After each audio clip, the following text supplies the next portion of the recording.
So this is before, after the fact.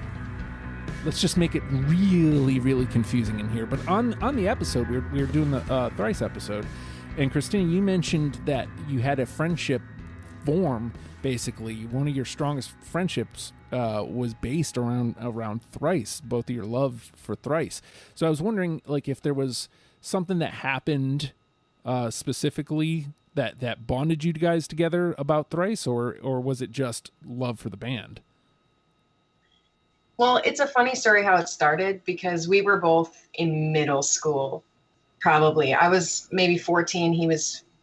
I was probably 13. He was 15. And we were at this church conference. And he was from the town I live in now, and I lived 200 miles west. So we were at this conference, and we had to pair up with someone we did not know and sit down across from them and stare in their eyes for 2 minutes without saying anything. Oh. Like, we didn't even know each other's names. And he was wearing an August Burns Red t-shirt. Yes. PBR! Yes. And I was wearing a Taking Back Sunday t-shirt. And I remember this so vividly. And we like looked at each other and did the whole 2-minute thing. And then we stopped the 2 minutes, and I was like, holy crap, I love your shirt. That's an awesome band. He's like, I love yours. And then we started talking about music, and he talked about Thrice being one of his favorite bands. So I was like, dude, I love that band too. And that was kind of one of those common grounds we had. And we talked about that band. And this is like, how old am I now? Like 13 years ago, I want to say. And so it was when their earlier records were out. It was, I want to say, right before album number 4 came out, if I'm correct. But, and we just bonded over the fact that we just loved this band, and we loved August Burns Red and loved Taking Back Sunday, and then went down the list of all these other bands that we just jived over. And now that's pretty much all we talk about with each other.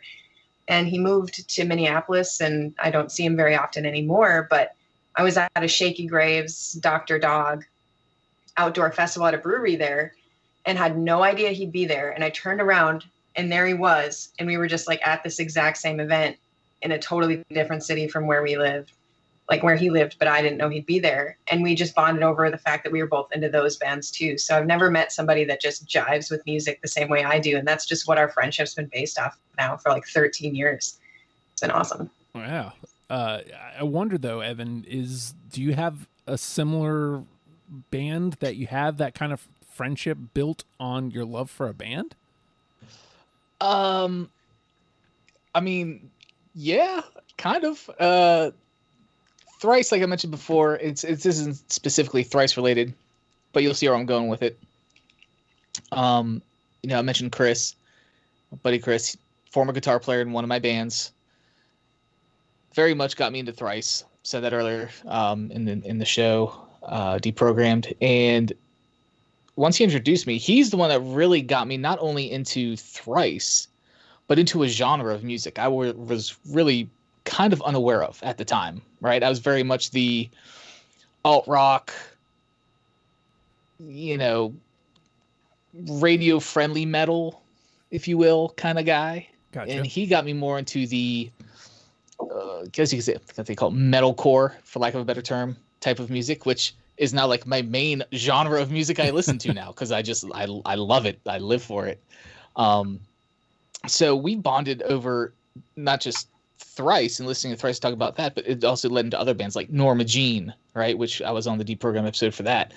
And we would just sit there and just, listen to music. We'd always hang out, drive over band practice, go to Denny's, drink coffee till 3 a.m. talking about music and bands and all this stuff. That's what you do in Hampton Roads. That's right. If you didn't know, when you're an adolescent. Waffle House. Right? Waffle House, Denny's. Yep. That's what you do. And you guzzle bottomless coffee till the wee hours of the morning, because you're young and can do that. Couldn't do that anymore. And and we just talk about music, and we talk about this particular riff that he's working on that was inspired by this song of Thrice or this song by Norma Jean, things like that. And we've, even though now I'm a dad, married, has a kid, married, life changes happen. Life happens. Yeah. We don't stay in contact as often, but when we do, it's always like, oh, dude, you check out this band in that same metalcore genre. Have you heard this new album from August Burns Red? Or,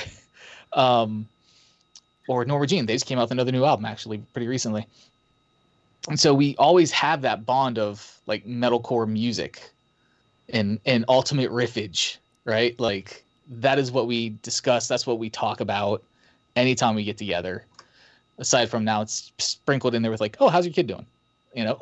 Yeah. But then it's like, oh, dude, check this out or check that out. So I would say that, and Jonathan, to another point, who's also been on the show, also another guitar player in one of my bands, and Justin and I's band actually, yes. Stale, and Jonathan and I. That's I mean, even to this day, we'll just send a random text message. I sent him one this week for this band called Darko. No, probably most of you probably haven't heard of them. It is the most brutal stuff I've ever listened to in my life. I'm like, dude, you gotta check this out. This is like, I seriously had trouble breathing after listening to it because it didn't let up. Like, but yeah, it's just those bonds you forge with music. It's such an interesting thing that music can do. And yeah, that's my story, kind of. I had an interesting bond with the Booth brothers at Papa John's, and I'll delve into this a little bit more onto the actual after the fact, but I'm going to start with the happy side, Deftones. And, you know, you work a job with somebody, and you got to have something in common. You know, sometimes it's wrestling for me, sometimes it's Smashing Pumpkins, which is unfortunately rare. It's for the Booth brothers, it was the Deftones. So, like, if I'm working late, the booths are closing, we're talking Deftones. We're talking all the albums. Like we could, all three of us could go toe to toe, and we could talk from first to last, like everything about them. Talk about Chino. Talk about side projects, Team Sleep.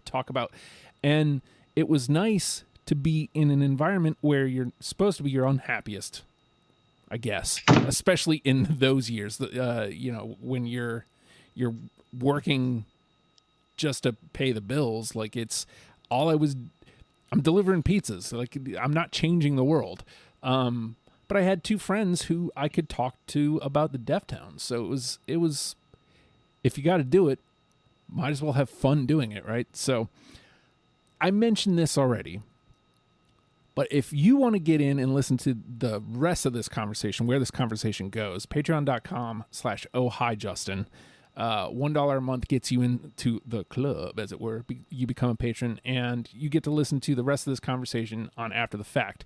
You dig Thrice and everything they were talking about from Thrice, go check out the Deprogrammed. Check us out we're on all the podcasts, Google Podcasts, Apple Podcasts, Spotify, wherever you listen to podcasts. Give it a download, rate, subscribe, do all that. And we will talk to you guys soon. I guess I probably should come up with a sign-off for this one. I don't know. I'll come up with something.